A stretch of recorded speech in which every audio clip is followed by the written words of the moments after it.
Okay, we're going to quickly take a look at how we should be working with arrays. First of all, a simple variable. For example, this is our RAM. Okay, this is our RAM, and let's say we have a simple variable called x, right? And x is located somewhere here, right? X is located somewhere here. Now, if we want to use x in our programming, we can do something like this, right? We can say input x. So what we're basically telling the computer is that go to this location x, right here, and whatever value the user is giving, save it at this location. So let's say the user typed in a value 50, so 50 gets saved here. So that's your simple variable, right? Now let's take a look at a 1D array. For example, this is what a 1D array looks like. A 1D array has many elements inside of it. Let's call this array marks. Okay, so within this RAM, marks is going to be somewhere here, right? This is where marks is going to be, and marks has several elements inside of it, right? So this point here, this location is called marks. Okay, and remember this is a 1D array, right? This is a 1D array. Okay, marks has several elements. Now if you want to do input into marks, you should say input at this location marks, right? So you're going to go here, but now you see in marks is spread over all of these 4 elements. So now you must provide the element number. For example, if you want to write something here, right, then you must say in this location called marks, because it has several elements, I'm also going to tell you the element number.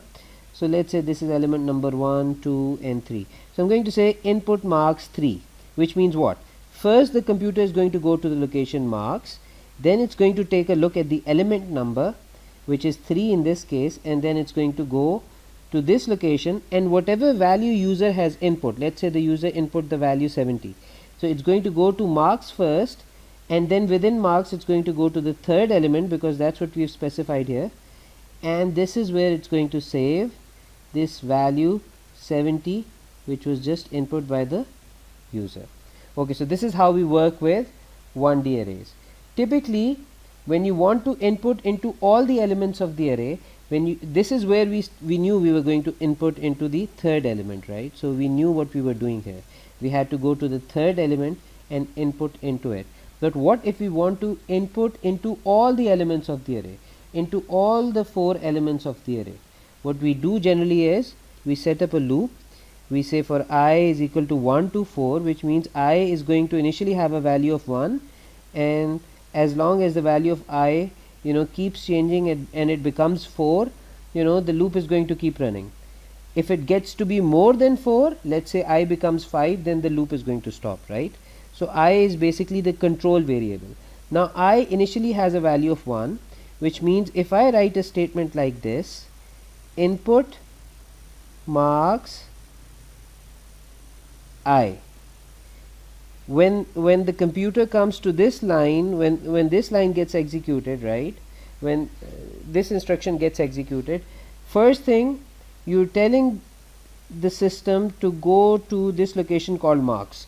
So this is where we reach, right, marks, and then you say element number given by I. Initially I has a value of 1, so we're going to input into the first element right here. So whatever value the user provided gets input into the first element. Next time the loop runs, the value of I becomes 2, right? So this statement effectively becomes go to location marks, go to this location marks, and look for the element given by the value of I, and the value of I right now is 2. So this is where we are going to be entering the next value, whatever user has provided.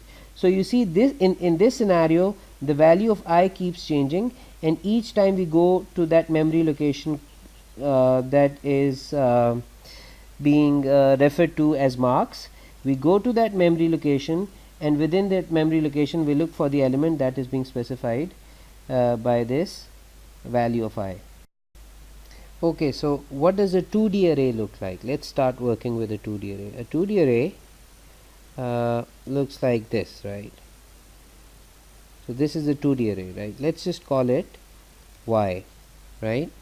So basically if we have a RAM, right, inside of our RAM, for example, you know, we're going to have this 2D array somewhere inside our RAM, right? This is called Y, this location, right? And we have these 4 elements. So now if you want to input into this element, for example, then you have to say something like input Y2 comma 2. What this is going to do is it's going to tell the system to go to this location Y, right here, and then go to this element 2 2. So it's going to go here, and whatever value that is being input by the user, let's say the user types in 84, then this value 84 is added to this element which is given by 2 2, right?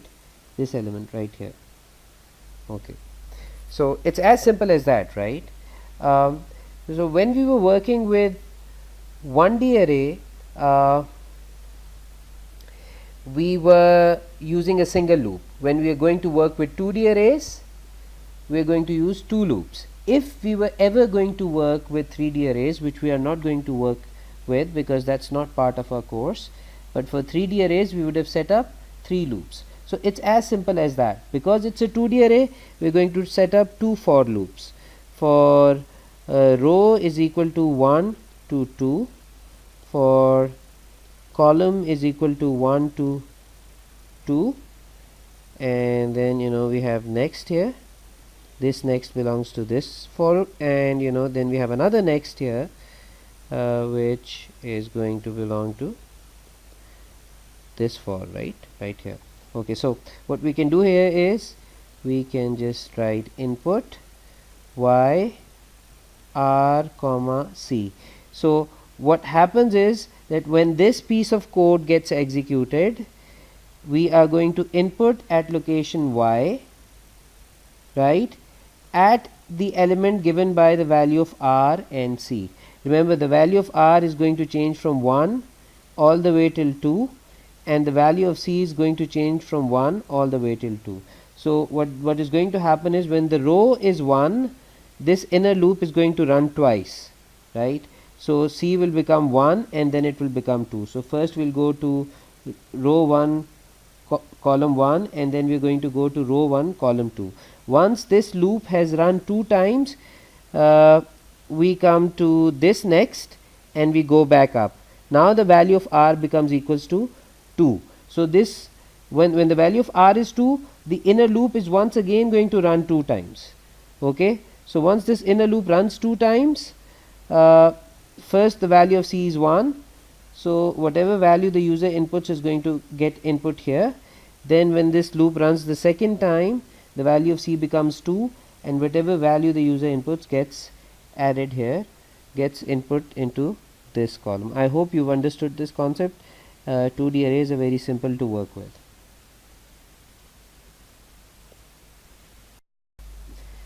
Okay, one final note that I want to make here is that the way I have explained this is for you to help develop the concepts, right? In actual, things work slightly differently.